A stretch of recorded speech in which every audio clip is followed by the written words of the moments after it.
The green economy. Now, the agricultural sector in South Africa has kept the country together during the unprecedented economic lockdown due to COVID-19. Even at level 5, when movement was highly restricted for citizens, farmers worked hard to ensure that there was enough to eat. Now, despite being the backbone of the economy, agriculture is an industry that some young people still do not find attractive or still do not believe can create enough income for them. While in some areas this is slowly changing, it does remain a huge challenge. Joining us in conversation is Peter Setou, who is the Chief Executive of the Vumelana Advisory Fund, which is a non-governmental organization that has helped land reform beneficiaries to make their land productive and profitable through sourcing investors and putting programs in place to help them understand the dynamics of farming in South Africa. Peter, it's a great pleasure to talk to you this afternoon. Thank you, Bobby, and good day to you. So let's talk a little bit about, in this intro, I talked about how the agriculture industry doesn't seem to be an exciting or popping industry in many young people's minds. Would you say that that is a true assessment, or is that changing?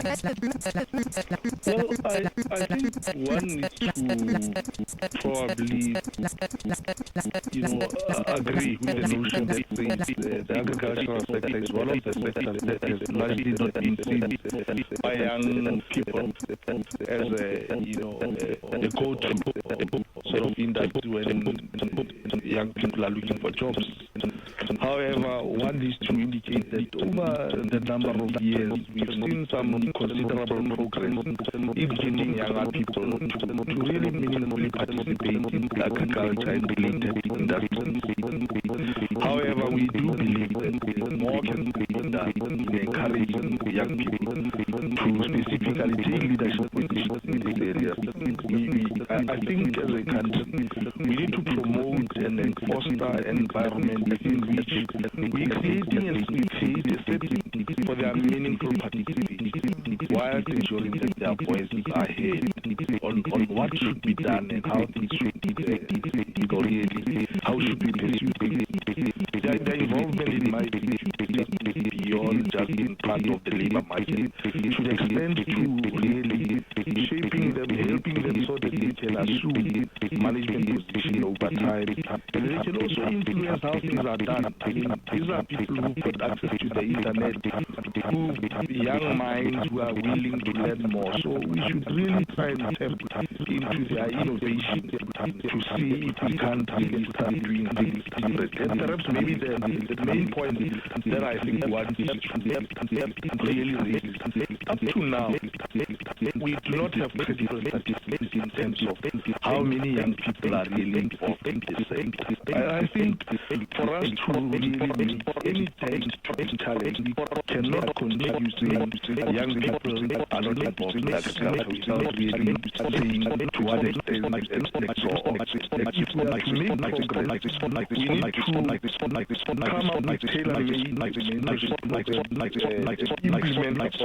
programs, implement most importantly, we must set up specific targets on what is it that we want to achieve, including monitoring these targets, so that we can say, look, this is what we want to see happening over the next 5 or 10 years or so. We'd like to get the young people getting involved in the following ways. And once you got those targets, you must start monitoring the targets and across the board. In that way, I think we can continue with this problem in a much more systematic fashion.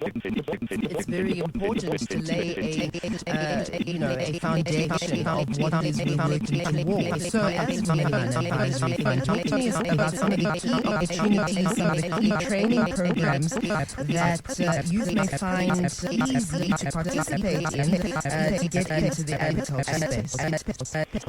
Well, Vumelana as an entity has been supporting land reform beneficiaries over a number of years. And our view has certainly been that supporting the creation of of private partnership between communities and land reform beneficiaries and private sector players who have the requisite skills, access to markets and resources if they immediately will to address the challenges that we have. I mean, it is through this, we've seen more and more young people really coming into the fray, i.e. seeing a lot of young people participating in some of the projects. As an organization, we've had more than 20 partnerships that we have supported, that we have facilitated, that have had the potential to mobilize in excess of 600 billion, which will benefit a significant number of households and really putting sizable hectares into productivity. Now, out of the project that we have actually supported, we've seen some pockets of success in terms whereof we've seen young people being absorbed in some of these projects. We've seen some of these private sector operators really making an effort to make sure that younger people can actually be involved in this project. Because a lot of times when we think about working in agriculture, people always think about, just the hard stuff, the pain, all the rates, all of that. There are many ways and creative ways through which we can actually involve younger people. The other point that is really worth raising is we've got sector education training authorities.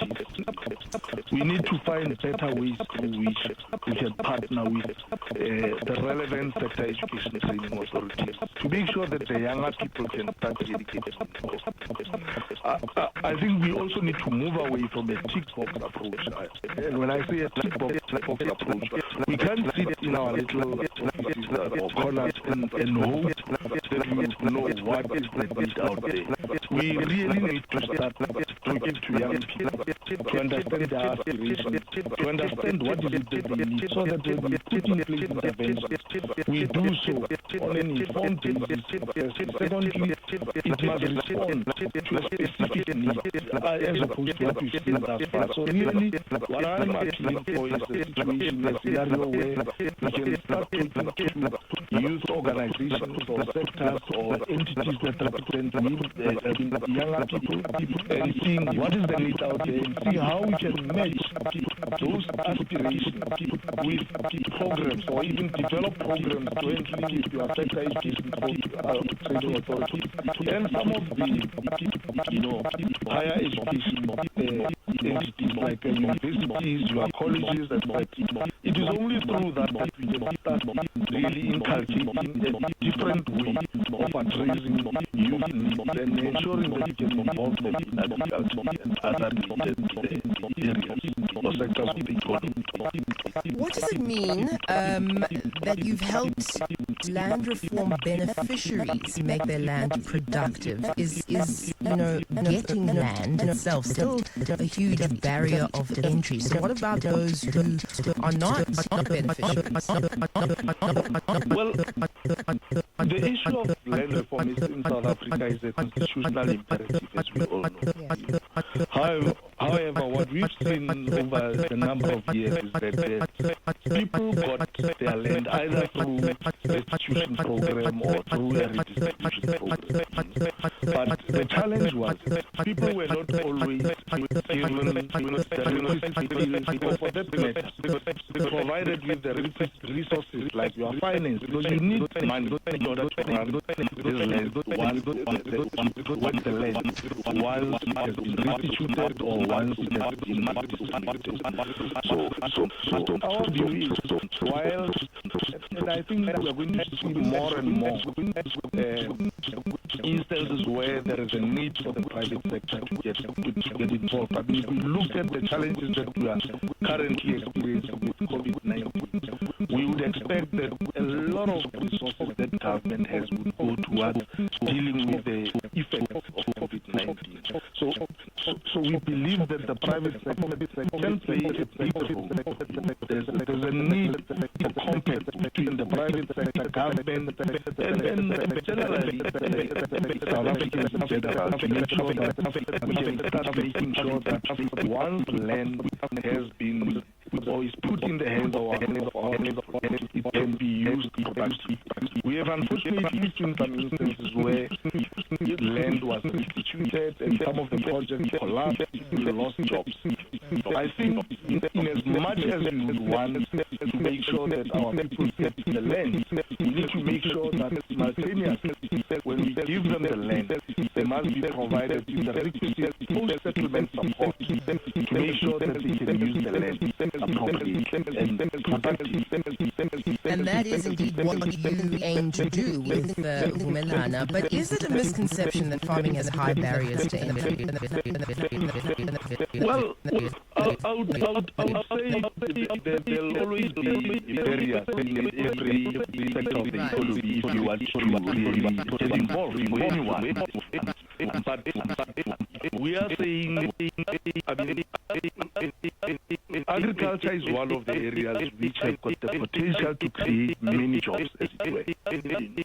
And we've seen, even with the current challenges around COVID-19, it's one of the industries which actually remains open even during the lockdown period. And I think that for me is really important. And I think as a society, we need to really make sure that we embark on efforts to make sure that we can make sure that there is inclusivity. We need to address the whole issue of access issues, ensure that we get younger people, ensure that women can also contribute. But you also need access to finance. You also need to look at issues around our policies. Do our policies really, do they create an enabling environment for the banks and the broader financial sector to ensure effective finance? Because it's one thing to give people the land, and we can't at